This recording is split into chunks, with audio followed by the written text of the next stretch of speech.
Некоторые вещи необъяснимы. Этот тигр постоянно кланяется, когда видит девушку. Потом они узнают печальную причину. Мэнди не могла дождаться, когда окажется в тигрином вольере. Она еще не умела толком говорить, но в одной руке у нее была мягкая игрушка тигра, и она тянула родителей за руки. Андре и Коннор, ее родители, не могли удержаться от смеха. Она произнесла всего несколько слов, но одним из них был тигр. Девочка была еще так молода, но она точно помнила, куда нужно идти, чтобы увидеть выставку тигров. Они пытались уговорить ее посидеть в коляске, но она все время отказывалась и просила их пойти. Ей нужно было как можно скорее увидеть своих любимых животных. Мэнди хорошо спала предыдущей ночью, и ее распирало от возбуждения и энергии. Как только ее маленькие ножки могли нести ее, она побежала к вольеру с тиграми, но ее семья никогда не ожидала, что там произойдет. Зоопарк был одним из их любимых мест, куда они водили свою дочь, ведь она так любила животных, и они быстро заметили, что в задней части вольера появилось новое животное. В вольере с тиграми была огромная стена из безопасного стекла, отделяющая животных от посетителей. Это означало, что посетители могли беспрепятственно наблюдать за животными. При этом они могли быть в полной безопасности. Зная, что их ребенок никак не может оказаться в вольере, родители могли присесть на скамейку рядом и наблюдать за тем, как она наблюдает за животными. Мэнди бегала от одного края вольера к другому, здороваясь со всеми тиграми в вольере. Она была так взволнована, увидев их всех. Она также заметила нового бенгальского тигра, который сидел на камне в дальнем конце вольера. Вольер был огромным и уходил вглубь, что позволяло животным уходить от толпы людей, когда они хотели этого. На табличке было написано, что бенгальского тигра зовут Коши. Он держался в стороне, но потом, похоже, заметил девушку.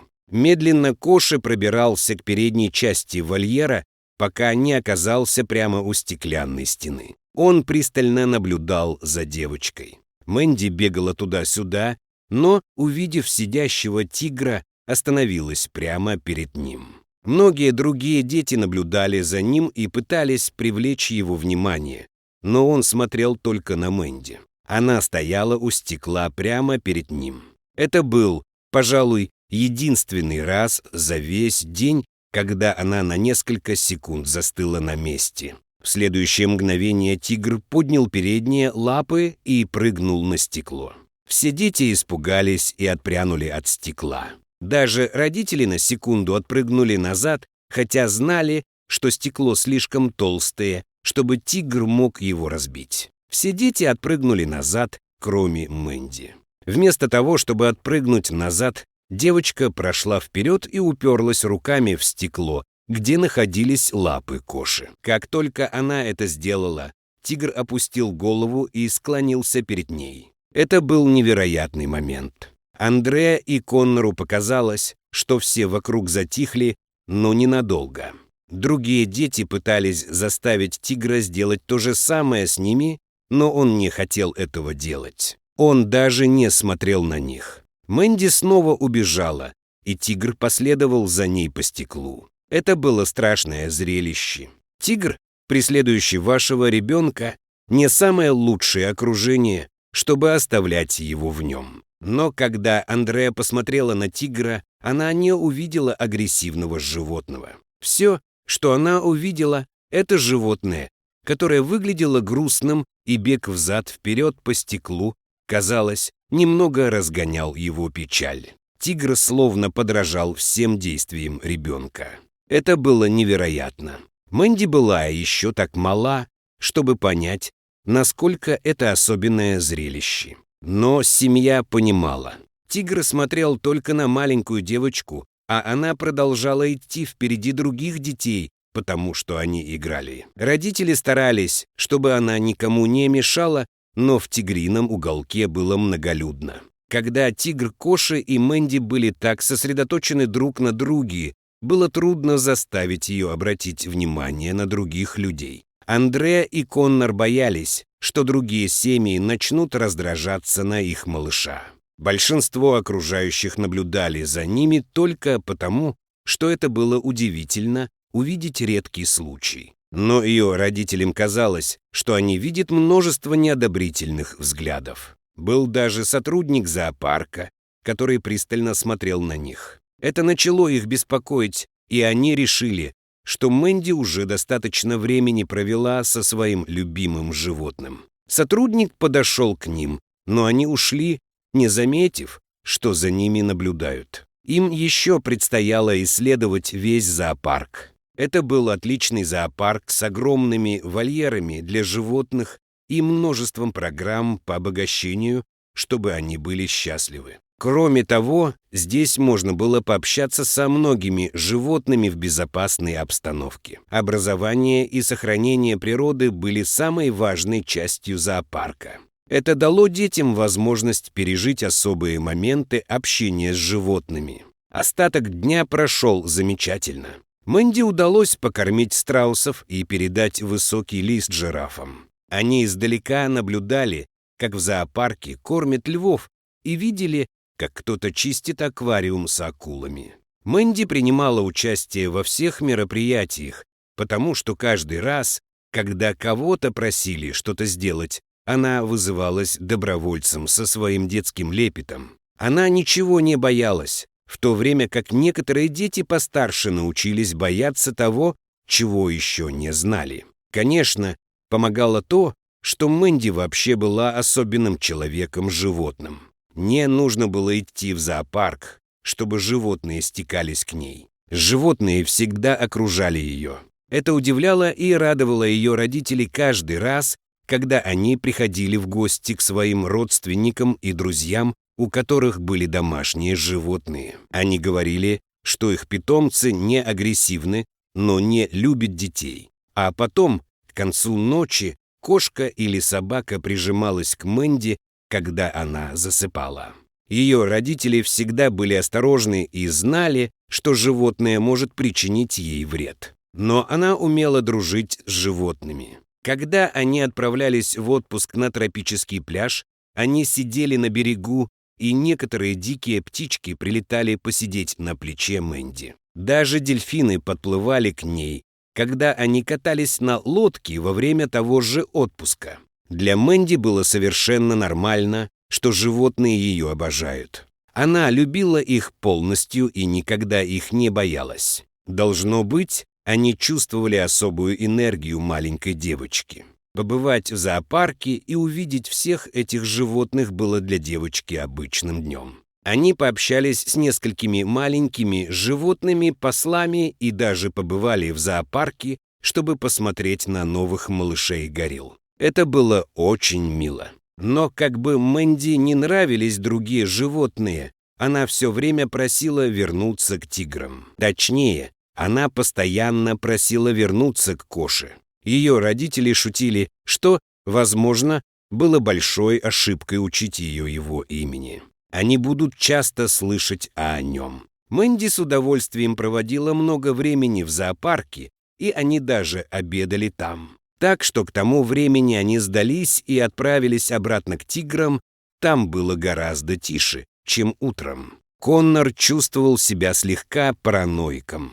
Ему все время мерещился один и тот же сотрудник, который следовал за ними по всему зоопарку весь день. Думал ли он, что они попытаются украсть кого-нибудь из животных или забраться в вольер? Или что они позволят своему малышу поранить кого-нибудь из них? Даже если бы она не была такой нежной, ее родители никогда бы этого не допустили. Было странно видеть, как этот человек появляется по всему зоопарку, но Коннор не хотел ничего говорить и портить всем день. Они вернулись к вольеру с тиграми и на этот раз оказались там почти одни. Последняя семья ушла вскоре после их прихода. Коша снова сидел на своем камне у задней стенки вольера. Его голова свесилась с камня, и вокруг тигра витало ощущение поражения. Как такое огромное и величественное животное могло выглядеть настолько побежденным, оставалось загадкой, но ему это удавалось, пока Мэнди не выкрикнула имя тигра. «Коши, Коши, иди сюда! Иди сюда, Коши!»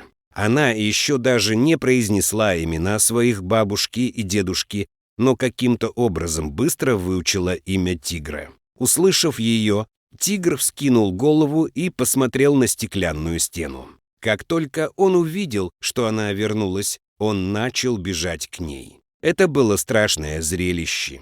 Огромный тигр мчался к стеклянной стене, его массивное тело и вес почти заставляли землю содрогаться. Это зрелище могло напугать любого, кто стоял по ту сторону стеклянной стены. Казалось, что он пронесется прямо сквозь стекло, но он остановился прямо перед ним. Он посмотрел на девушку и опустился на землю. Как только он сел, он положил лапы на стекло и склонил перед ней голову, как и раньше. Странно было то, что он продолжал кланяться ей, но ни с кем другим, насколько они могли судить, он этого не делал. Странное поведение тигра озадачило их. Почему он продолжал кланяться маленькой девочке, ведь теперь Мэнди не могла никого побеспокоить. Ее родители сели и просто позволили ей развлечься. Вдруг на территорию вернулся сотрудник, который следил за ними весь день. Коннор напрягся.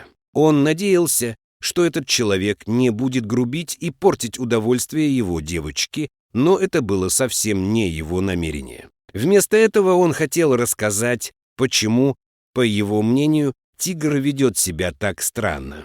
Каждый раз, когда он пытался подойти к семье, что-то не получалось. Теперь же он, наконец, смог рассказать, почему тигр Коши кланялся, когда увидел девочку. Теперь семье предстояло узнать печальную причину. Сотрудник представился как Сэм, главный смотритель зоопарка. Он тесно общался с тиграми, и вот уже несколько месяцев они очень переживали за Коши.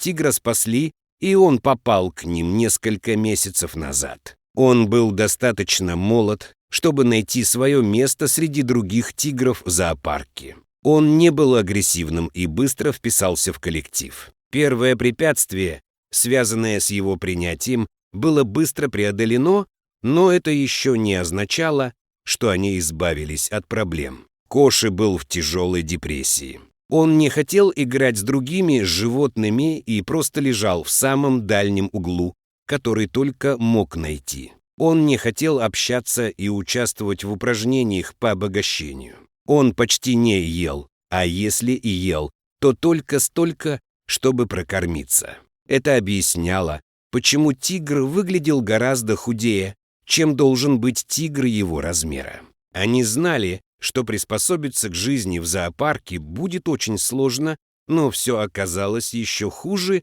чем они себе представляли. Печально то, что большую кошку удалось спасти от жизни в качестве чьего-то домашнего питомца. Полиция провела рейд в доме человека, арестованного за различные преступления, в том числе за финансирование банды, занимавшейся браконьерством и отловом животных. Торговля экзотическими животными приносила ему огромные деньги. Он был вовлечен во множество других незаконных действий, и ему предстояло отправиться в тюрьму надолго. Но среди прочей контрабанды, обнаруженной на территории комплекса, они нашли и молодого тигра Коши.